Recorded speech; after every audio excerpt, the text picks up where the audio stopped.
Honorable Minister of State for Integration, Honorable Ministers here present, Honorable representatives and heads of political parties in Rwanda, Excellencies, ambassadors and the high commissioners here present,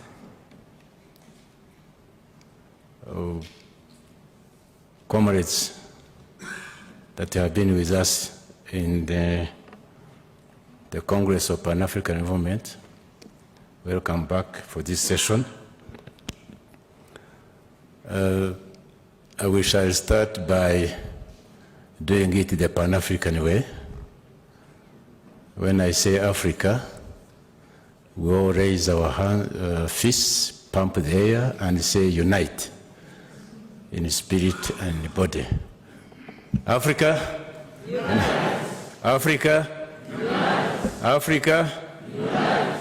We shall have to be united to survive.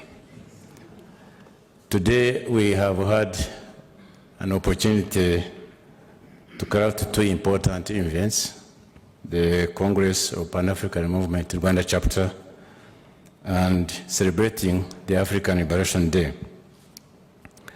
It was fostered on us by circumstances, but also we realized the opportunities. As we are holding our Congress deliberations, there was internal mechanism put in place to strengthen ourselves, and I want to announce those who are here that I have been re-elected for the next 3 years to work with you. We have, as I said, we got the recommendation from the Congress to strengthen the party, the movement at the grassroots, in the primary schools, secondary schools, and universities. We shall keep on with the leadership development programs that we have already started. We have worked out a mechanism to strengthen the movement financially, and at the same time, how to link effectively the different generations that are still living in our country. So in this session, we would want to really dwell deeper on integration and education and intergeneration, moving towards the Africa we need and we want. And at this juncture, let me call upon our guest of honor to address us and keep Africa unite. Africa unite. Let's welcome the Minister. It is a great honor and privilege to join you in celebrating Africa Liberation Day, a day of profound historical significance that continues to inspire Africans and people of African descent around the world. Let me begin by thanking the Pan-African Movement Rwanda chapter in partnership with the African Group of Ambassadors for organizing this important event. I also wish to commend the panelists and participants for the rich and thoughtful discussions shared today morning. This day is a moment to honor the brave men and women who fought for the liberation of our continent. Their commitment to justice and freedom laid the foundation for the sovereignty and the unity we value today. But African Liberation Day is also a time to reflect on our responsibilities as Africans to sustain and build upon the legacy they left for us. Liberation Day must go beyond the end of colonial rule. It means real and tangible freedom in every dimension, including political, economic, social, and cultural life. It challenges us to strengthen African solidarity, to deepen regional integration, and to uphold the values that define our identity as a people, especially the spirit of Ubumuntu. The theme of this year reminds us that we all have a part to play in driving the development of our continent's aspirations. The story of Rwanda has shown that each generation has the power to shape the course of history. The tragic path our country followed during the 1994 genocide against the Tutsi was largely shaped by youth. But it was also youth who brought about a new chapter and are now leading the country's transformation. This is not unique to Rwanda. Many liberation struggles across Africa share the same truth. Today, Africa is a continent of young people. In Rwanda, 65% of the population is under the age of 30. Projections indicate that Africans will soon represent 1/3 of the global workforce. These young people will drive innovation, create jobs, and unlock new possibilities across the world. Our priority must be to equip them with the skills, tools, and opportunities they need to succeed in today's global economy and to leapfrog our collective development. We cannot afford to see more African youth risking their lives to reach their other continents in search of opportunities. The pastures are greener where they are watered. It is our responsibility to invest in Africa, to build inclusive economies, and to retain our most valuable resource, that is our people. At the same time, the older generations must also be part of this effort. They must understand the vision and the direction of our development agenda and lend their wisdom and experience. Continental frameworks like the African Continental Free Trade Area and Agenda 2063 show us where we want to go. But the journey will only be successful if every generation and every sector of our society contributes. I therefore encourage each of you to remain engaged, to keep learning, and to continue working towards the future that we all seek. Each one of us has a role to play in Africa's continued liberation and transformation. Let me close my remarks by thanking you once again for your presence today and for your unwavering commitment to African unity, progress, and dignity. Happy Liberation Day.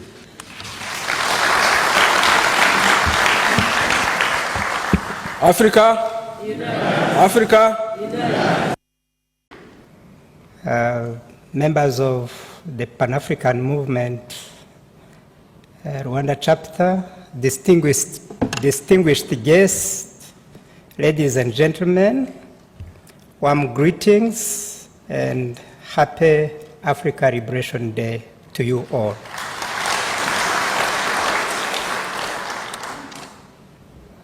I would like to start my remarks by thanking the chairperson of the Pan-African Movement, Rwanda chapter, Comrade Protais Musoni, for inviting me to this 62nd Africa Liberation Day and for giving me the distinct honor of addressing this August Assembly as keynote speaker.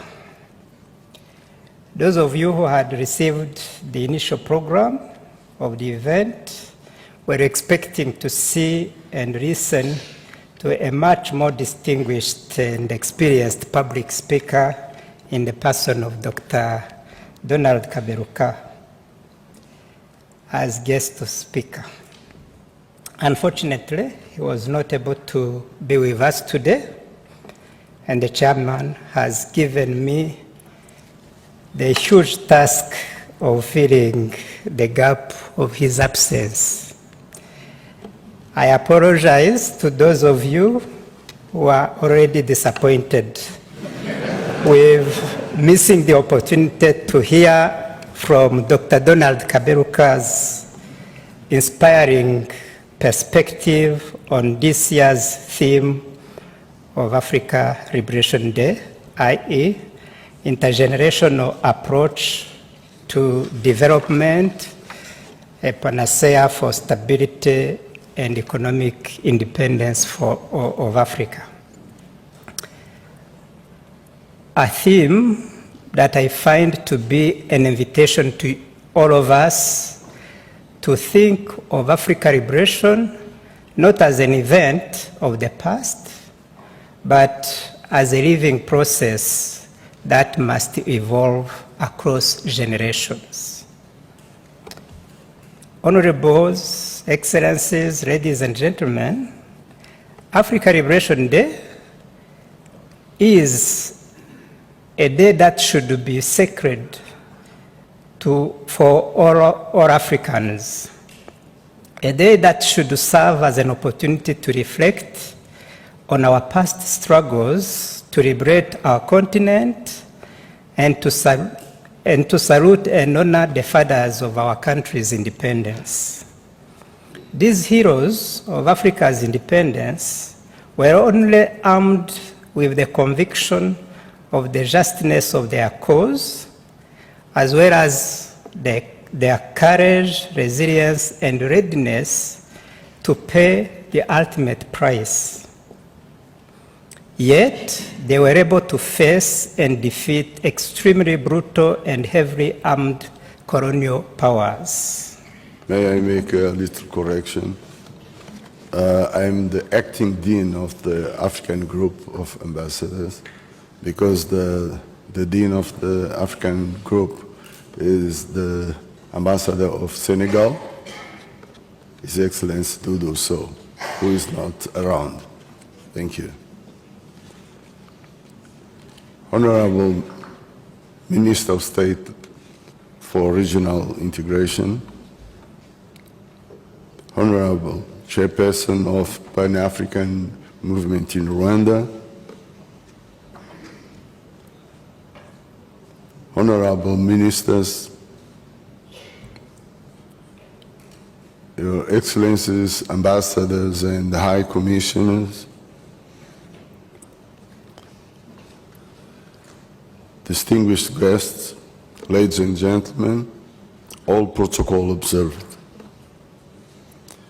It is with the profound honor and the spirit of Pan-African, with the spirit of Pan-African unity, that I address this assembly today as a representative of the African Group of Ambassadors in Rwanda to celebrate the 62nd anniversary of Africa Liberation Day. This date is not only a historical milestone, but a call to reflect on our past, our present, and the future we wish to build as a continent. The historical significance of Africa Liberation Day. 62 years ago, the founding fathers of the Organization of African Unity, OAU, now the African Union, AU, met in Addis Ababa with a common purpose: to free the continent from colonial rule and promote African unity. Figures such as Kwame Nkrumah, Haile Selassie, Julius Nyerere, and Patrice Lumumba dreamed of a united Africa, sovereign, capable, and determining its own destiny. Today, the sacrifice of those who came before us and gave their lives for our freedom, we honor them by fostering a culture of mentorship that bridges generations.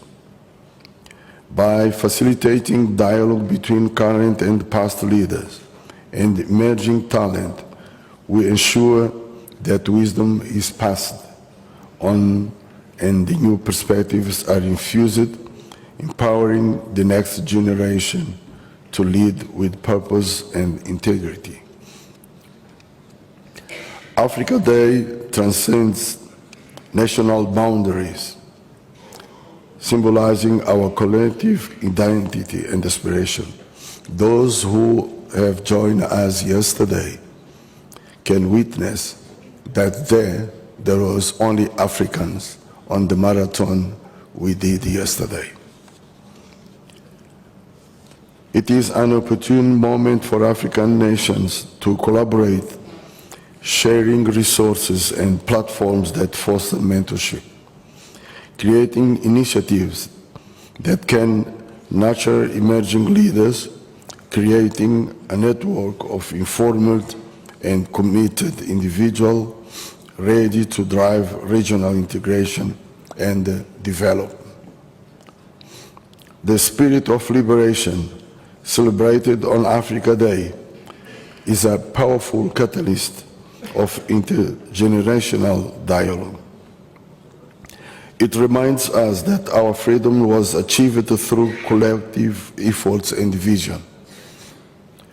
By celebrating Africa Day, we cultivate a sense of responsibility among young Africans to uphold the values of unity, justice, and progress that our predecessors fought for. It is therefore worth celebrating African youth, the architects who will shape the future of our continent, to lead by uplifting those around us so that we can create a strong Africa in its unity.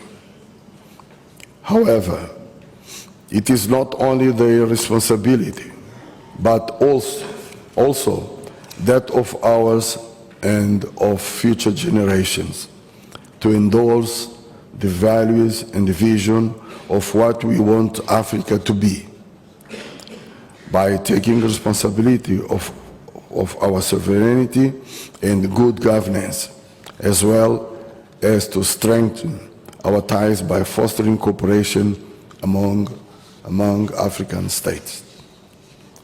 It is also essential to urge our diaspora, especially our young people, to recognize the inestimable value of experiences and knowledge acquired outside of the continent.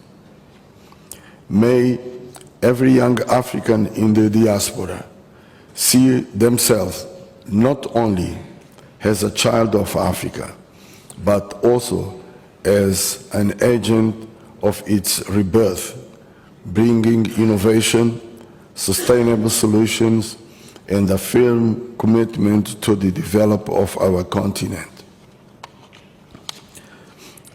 Rwanda has a lighthouse of hope and transformation.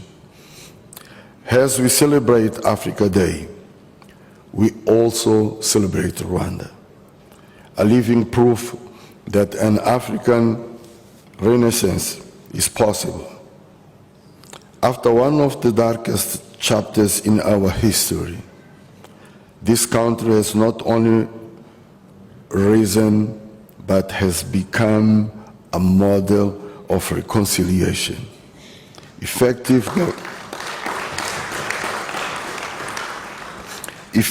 governance and innovation.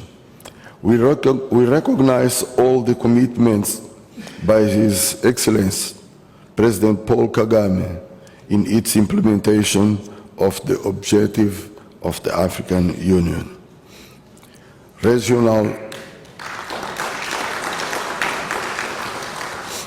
regional integration through the East African Community and the African Union is a testament to Rwandans' commitment to Pan-Africanism. Your investment in technology, women's empowerment, and human development inspire the entire continent. The current challenge and the call for collective action. However, despite progress, Africa still faces challenges. Conflict and instability in some regions, which requires African solution through mechanisms such as the African Peace and Security Architecture. Economic independence, where we continue to export raw materials without added value, instead of industrializing our economies. Excuse me. Climate change, which threatens food security and the livelihoods of millions. Unemployed youth, despite being the youngest continent in the world. Pan-Africanism cannot be just a talk, it must be action. The African Continental Free Trade Area is a crucial step, but we need infrastructure, industrial policies, and investment in technical education. The role of the African Group of Ambassadors and the future we want.